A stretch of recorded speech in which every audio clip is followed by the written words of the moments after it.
Today I'll be speaking to African cultural visionary and strategic business leader at 54 magazine, Phindile Khoza.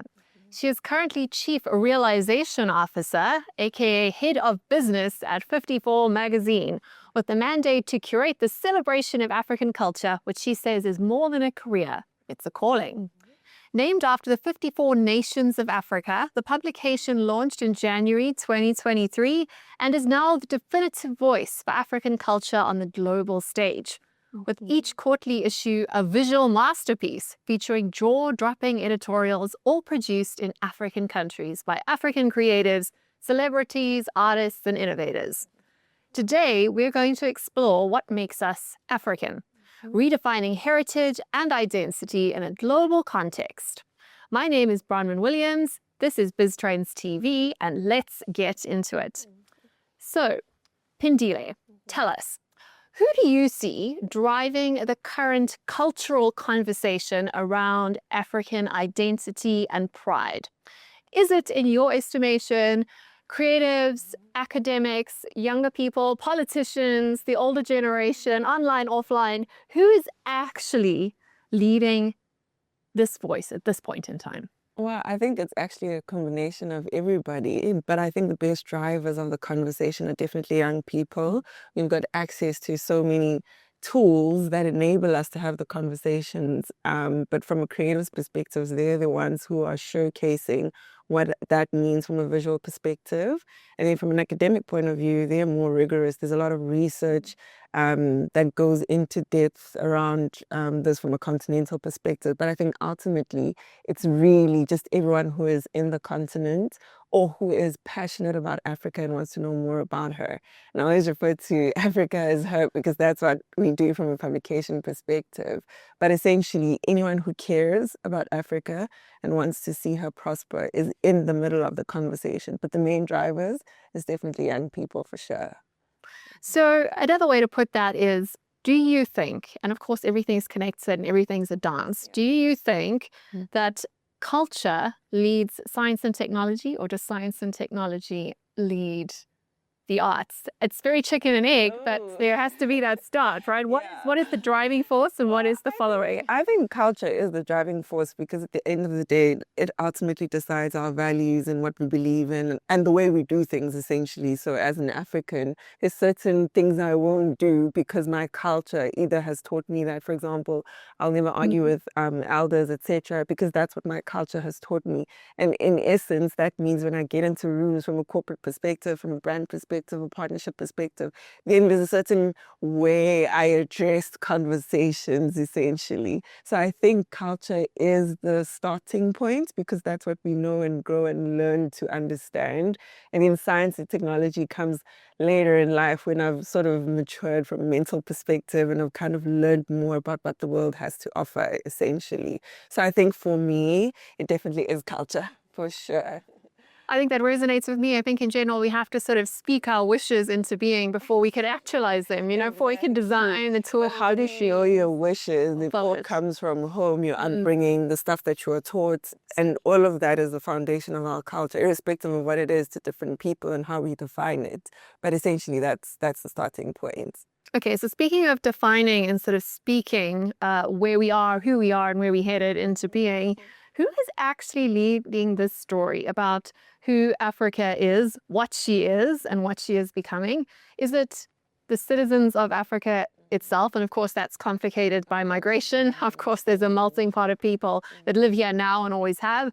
Or is it the diaspora community? Is it the outside world kind of shaping what Africa is becoming? Or is it Africans from the heart of Africa kind of defining and leading that movement? Well, the question we're asking is, who gets to define it, right? And it's about identity, heritage, and a lot of tradition as well. But I can't decide for any other person what any other person's identity is. We could have been raised in the same household with the same parents, but we still define identity differently. So I don't think the question is who gets to define it. I think it's how do we define it as individuals, as organizations, as brands, etc. Because what do you ask yourself when you say, are you an African? Are you an African because, for example, you live on the continent? Are you an African because you've got ancestors coming from the continent? Are you an African because you relate to the teachings, etc.? what if I left Africa when I was 5 years old? I've never been to Africa afterwards, and I've been living in the UK or the US ever since. Do I not have a right to say that I'm an African? Because ultimately I am. I was born here. But then again, there's a whole lot of other conversations that come into play, including ancestry. I would have been born in the UK and never set foot in Africa, but my grandmother's African. That still makes me African as well. So I think it's a very subjective sort of question, and people don't have the right to impose their definitions on what another person sort of defines it. And because it's so complex, in the current issue of our magazine, we went to do the story of the Sidi tribe, which is currently based in India. And when you look at them, they look like us, you know, they've got the same physique. It could look like a random Jabu, Tabu, or someone you can bump into just outside.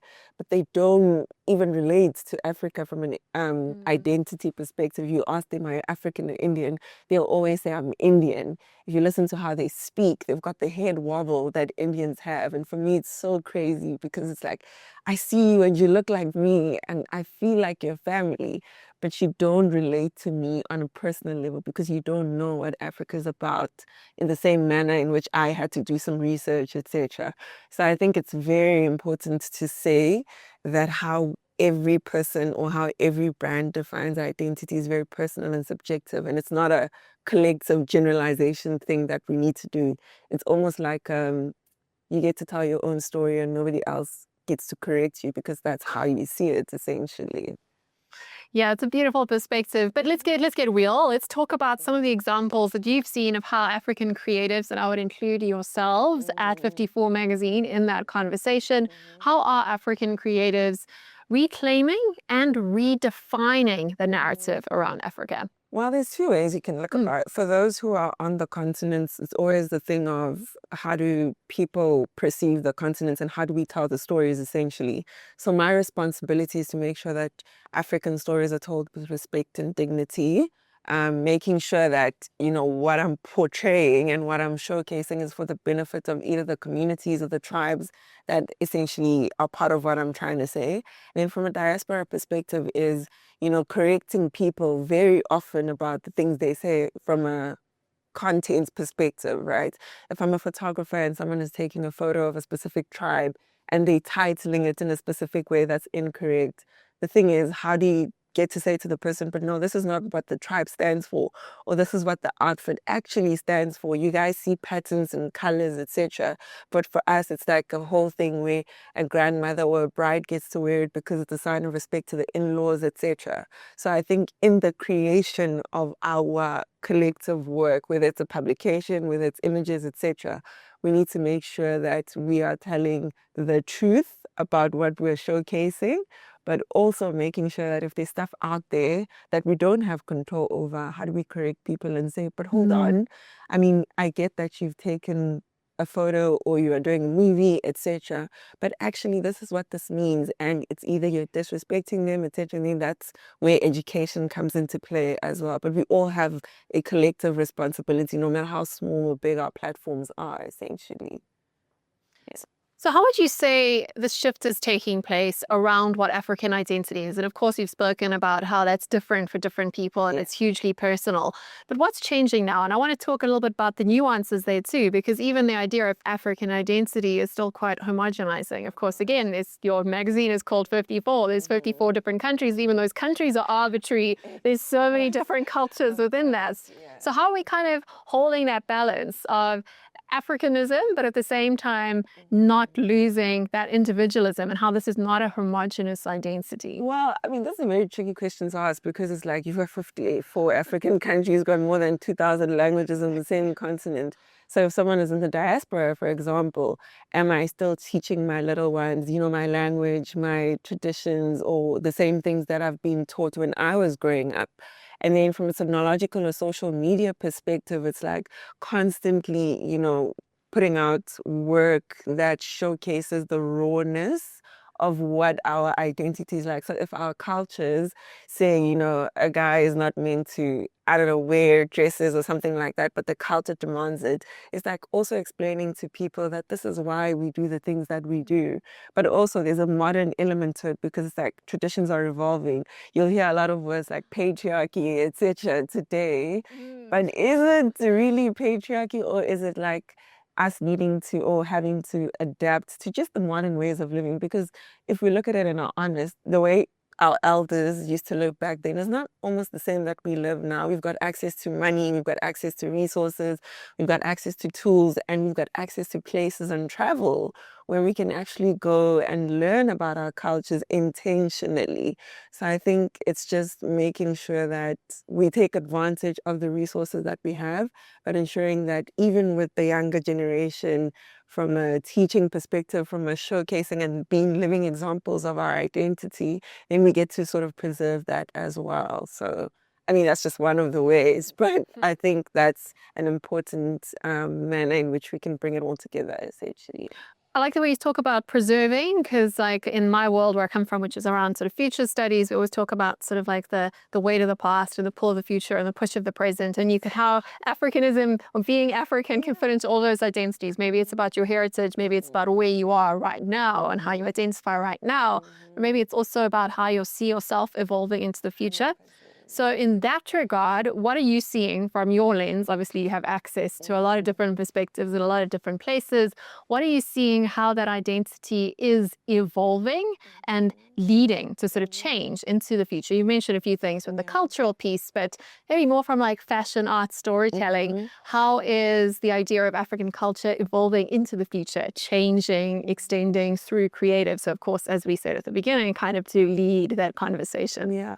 So I think there's a sort of like a lot of ways, and I'll use like 54 as an example because that's very close to me. But I think how we usually relied on specific sources for information has kind of like changed our approach to how we want to preserve our identity, etc.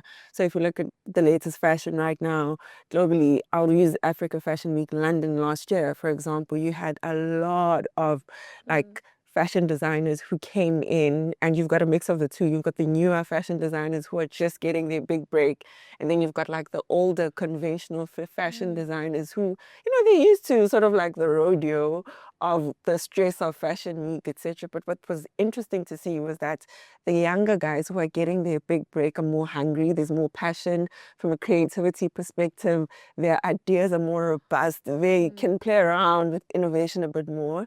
The older guys have relied on relatability and what people know about them. So pushing the scale from a design perspective is a bit harder for them.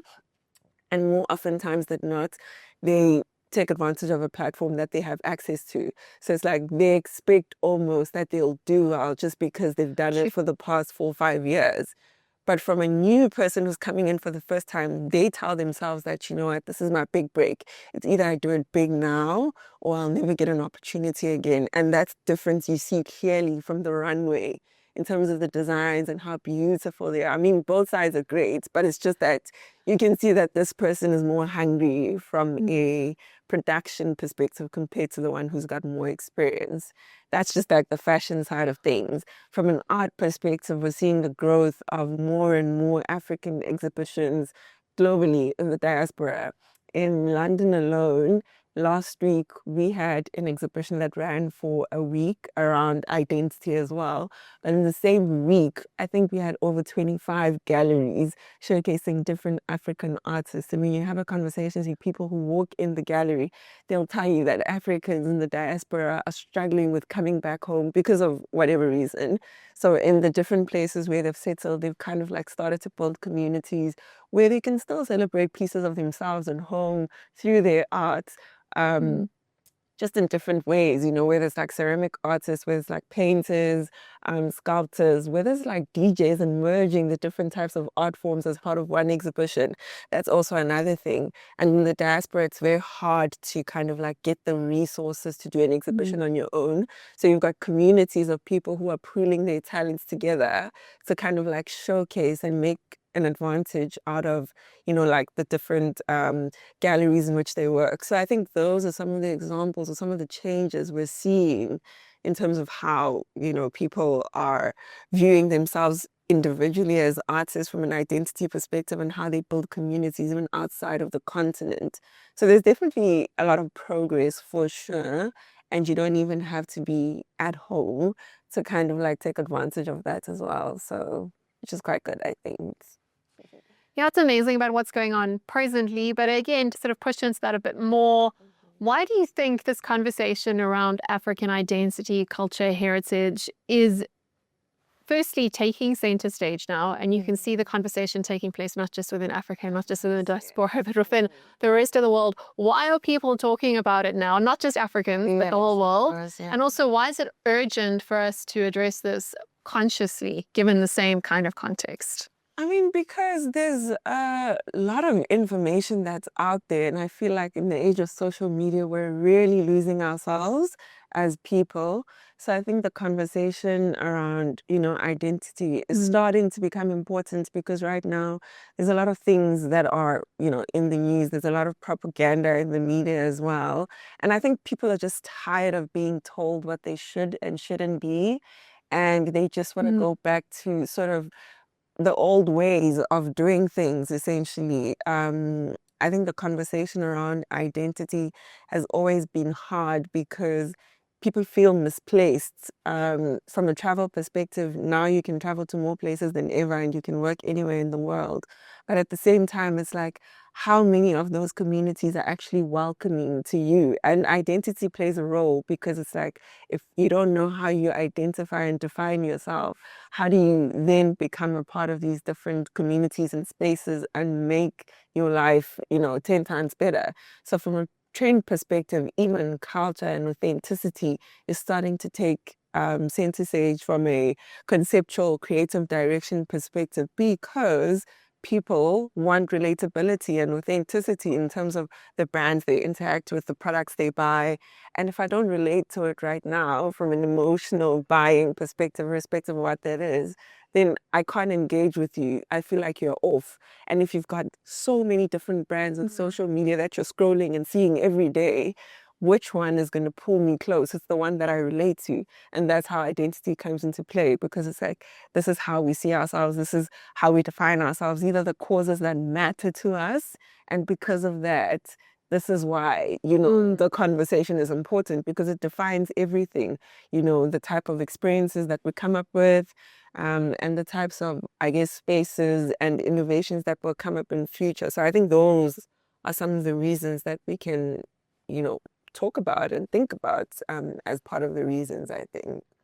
So a lot of this has got to do with young people too and trying to find your place in the world. And I suppose one of the questions that like Africa from a geopolitical point at the moment is grappling with the moment is this balance between sovereignty and solidarity, right? In order to be sovereign, you own your own self, your own identity, you're independent, you insulate from the rest of the world. But if you lean too much into that, you become isolated. Conversely, if you lean too far into solidarity, you end up sort of dissolving yourself, right? And also perhaps losing your place in the world. And then Markani spoke about this with the World Economic Forum. There's that tension at a sort of national level, but there's also that tension at an individual level, especially when you're trying to figure out your place in identity and identity as an African in an increasingly globalized world, right? For it to be entirely assimilated, to feel comfortable in that space, there's the risk of being absorbed by the space and losing identity. And many cultures have experienced that. And much of Europe has become flattened, homogenized, even the US. So solidarity is into that sort of, eroding sovereignty. But the other way around is how to sort of find that tension and that balance of being heard, being valued, being included, embracing diversity, but without diluting it. I think is this kind of this balance around a young African going out into the world, you showcasing your culture. How do you stop it from being like assimilated? Religions talk about being in the world without becoming of the world. How do you keep yourself and then also participates in that broader conversation? I think for me, education plays a big role, even from a young age. I think one of the things that I've discovered the more I travel within an African context perspective as a South African, as example, is that what we are taught in school is so much different to what everyone else is being taught in school, right? I'll give West Africa as an example. Their African, what do you call it, literature is being taught, African history is being taught in school, and I'm talking primary, high school level. We don't have that. I think for me, the first time I heard of the Ashanti, kingdom and the whole gold situation in Ghana was shocking to me, because I'm just like, I never heard about this in school. And that's where the stuff becomes tricky, because it's like, the curriculums that we come up with from a basic education perspective all the way through university, like what are we feeding people within those spaces? And I think even in university it's worse, because if you're not intentional about learning about African studies, for example, you'll never get access to those things. So for me personally, I think the more I get to travel and have access to all these questions and being curious just generally about what other people are doing and how they've lived generally and how different that is to me, and the more the curiosity sort of wants me to kind of like be intentional with what I'm learning, because then what I do is, this is how I grew up, back home. This is what we used to do. This is what we do from a South African perspective. And I always like saying, oh no, but South Africa is like the best country in the world. And people ask me why. I mean, that is an opportunity for me to kind of like say, look, this is what we do as a country and this is what I'm proud of. Can you teach me about you, about where you come from and how different and similar our thinking is? But when you look at it from an African point of view, or if you speak to someone who's from the Caribbeans, etc., and you say, this is how our parents used to discipline us when we were kids, etc., these are the teaching. It's almost very similar, but it's different only because, she's Jamaican and I'm Tsonga, or whatever the case is. But I think education is like the biggest and the easiest way to sort of bridge the gap. And it's education in different forms. I don't have to go to university for it. I can use resources like a magazine of ours, social media, following podcasts and listening to stories or oral tradition. I think even taking advantage of elders themselves, because they've been here for a very long time and they know how it's like to interact with different people from different places and different environments. So I think those conversations, instead of us just relying on social media alone, we have to be intentional around learning and therefore making it easier to kind of like understand the world that we're immersing ourselves in, but also trying to teach more people about where we come from as well. Hence, the merging of the two. But it's a very broad one.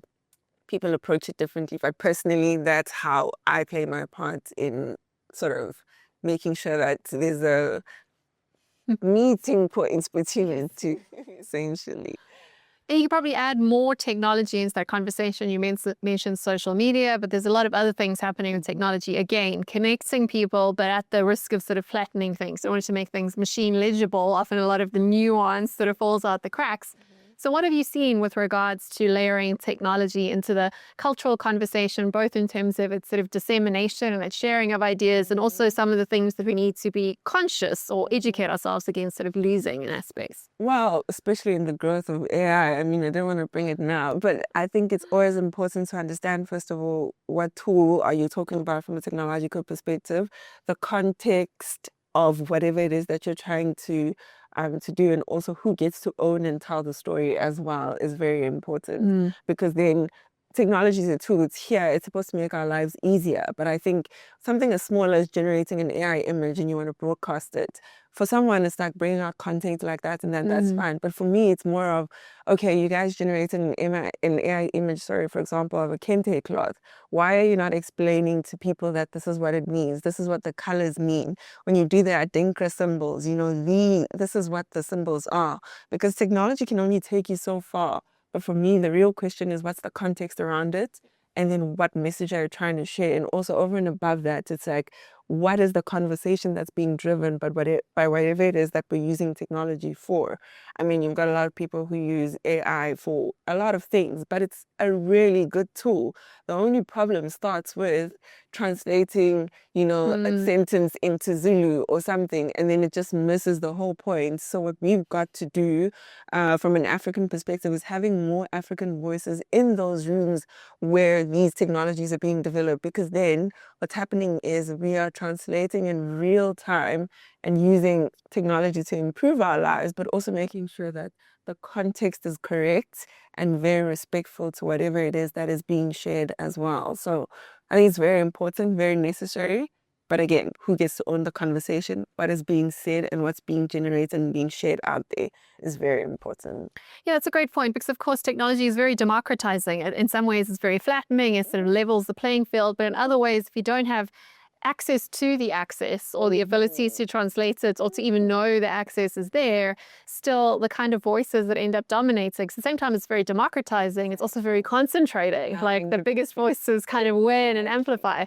And it's all kind of about the sort of Wakandification of Africa's future, which is very much an external import coming in. Exactly. So that's like an American speaking about African problems and issues, etc. I mean, they get it from a worldview, but they're not in it. So the best people to explain how the African sort of context works broadly is by having Africans in those rooms when the developers are developing, when the code is being written, when the translations are being done, when Siri is being improved with the different voices and the different accents. So you need more Africans to be more intentional about being more innovative. Yes, but you also belong in those rooms because those tools are going to come to your continent and they're made to make your life better. But if you're not part of the conversation, then how do we even start competing on a global scale with your Chinese people, with people in America, etc. So I think it's very important for us to continue to push the bar, develop our own apps, try more things and be more creative. I mean, we've got the youngest population in the whole world, surely from a continental perspective, and we are doing, a little bit more. But I think the more we do the more we've got organizations that intentionally focus on putting resources to make the lives of African entrepreneurs and innovators easier, the better it is for us to compete on a global scale and making sure that, Africa takes part. Because, you go to China, etc., and you hear they've got their own version of WhatsApp. What if we did the same from an African continent perspective? You've got your different AI tools, you've got Claude, you've got ChatGPT, etc. Why can't we have our own renditions from an African perspective that other people can use? If they are looking for travel destinations in Africa, someone just types something in that app and gives them every single thing they need, whether it's the village chief, the name of the person, what do you do when you go into a specific area, all of those things. We need access, but for us to get there, we need more people to pour back into Africa when they leave and have all those fancy companies and businesses in the diaspora. So yes, that kind of loops quite neatly back to where we started, like the arts and culture leading technology, but technology, of course, being a platform to accelerate and amplify. And it's this dance that we need to work together, and tying those two sides together to understand and to direct and to take that space is going to be critical going forward, so that Africans, whoever they are and however they identify themselves as such, can have a part in both dreaming of and actualizing the future that they're going to very much live in. 100%. So to that end, to close off with, we like to ask our guests to look a little bit ahead, this being Biz Trends, into the future. And that is from your perspective, and of course there's no facts about the future, so you might get this from. Thinking about 10 years ahead, what do you think will have shifted when it comes to African cultural identity? And you can answer that any way you like. I'm going to do it from a publication perspective because I love magazines. I think, wow, a lot of people love saying, there's print and digital conversations. And right now, it is a conversation and it's really great. But when you look at the African market right now, we're still very much print heavy from a reading perspective, how many people can you meet today and they say, you know, they love reading a book instead of carrying a Kindle? How many people are on their phones but don't have enough data to kind of like access textbooks, etc.? You go to schools generally today, you'll find a lot of people still sort of like using textbooks and the normal paper diaries, etc., to write notes, etc. So I think for me in future, Africa is going to be very much more intentional around doing, you know, collectible books because they want their kids to kind of like feel it. I'll give you one example, photographs. A lot of people love having Polaroid photographs, etc. now, and Polaroids just came back, by the way, because we didn't have them. Why is that? Because people miss the touchy feeling, what do you call it, pattern of like collecting photographs of your favorite people and bringing them back. So it's the same thing. All the things that we used to do before, whether it's like collecting newspapers, I mean, some of the media formats won't exist, I agree, but I do think that, you know, things like photo albums are going to come back, things like doing books, etc., just to collect what it looks like today, because I want to see what an African kind of looks like today, 10 years from now. I can't rely on digital. It's not going to be, it's going to be very hard to do. It's all going to be AI, who knows? Made up. Exactly. So everyone is trying to create everything and try and be perfect from a social media perspective. But I think we're going to go back to wanting to see, you know, the grandmothers, seeing the cloths, seeing the clothes, seeing the hair, how it was like. So I think from a brand perspective, we want to be intentional about creating legacies from a storytelling perspective, and our older people are dying, and that's a reality. So if we're not writing down the stories and keeping them somewhere, 10 years from now, they'll disappear, whether we want to like it and accept it or not.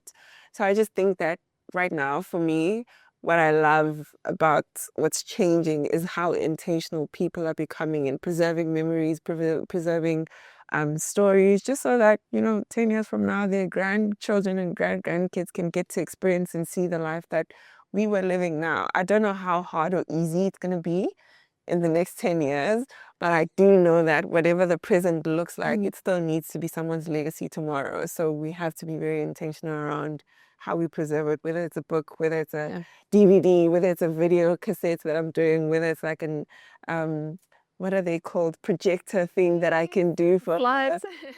one simple thing as well. We're moving more from a medical perspective to 3D scannings of your pregnancy photograph situations. I just forgot what the word is called, the sonogram. Yes. So they're moving to 3D. But I mean, in future, you'll probably be able to see more. I don't know, with technology being developed, but how do you keep that little thing right now for the person who's having a child now? So it's like we're building all these fancy things with technology, but we're forgetting that, you know, not everybody knows how to do that. And we're all growing old. And when I'm 60, I don't want to be on my phone all the time and touching my phone and looking at my Mauritius. I'd rather have books that I can look at and show my kids, you know what I mean? So I think even with travel, it's like you're moving away from the stamps that they do on passports and they want to go digital. But the whole point of traveling is so I can collect my passports and put them in a wall and collect my boarding passes. So I think we'll lose that in future. And yeah, my role, even with the brand, is just to make sure that we get to preserve the stories and the memories of how we look like now, so that future generations can have a reference of the legacy that we're trying to build from a brand perspective. So those are my few examples. That's beautiful. Got to connect that past and that future. It constant sort of dance. So got to take yourself with you. So I'm an old soul. I love technology and I love what it does for me, but I'm also just like, guys, I'm gonna grow old. I don't want to be on my phone or my laptop all the time, because everyone is. You've got 3-year-olds and 2-year-olds looking at their phones. That's not healthy. Go out and play, get dirty, have some mud on your hands. So we're missing that sort of old recipe that used to work. So yeah, it keeps me grounded. So I think that's my perspective, I think. That's a good point to end this conversation for today.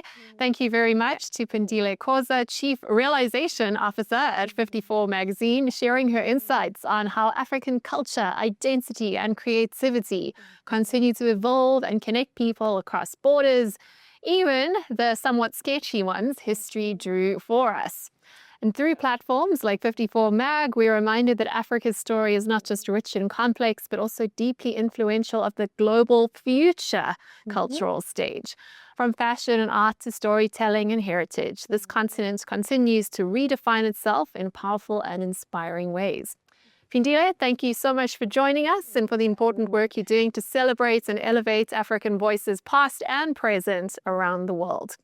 If you found this episode insightful, please remember to like, subscribe, and follow us on RAPT BizTrendsTV, Bizcommunity's official platforms, The Real Network's YouTube, and of course on Spotify and Apple Podcasts. So on behalf of myself, Bronwyn Williams, Luke van der Spey, and the teams at Bizcommunity and Rapt Creative, thank you for tuning in. We'll see you next time as we continue decoding the trends shaping Africa's future.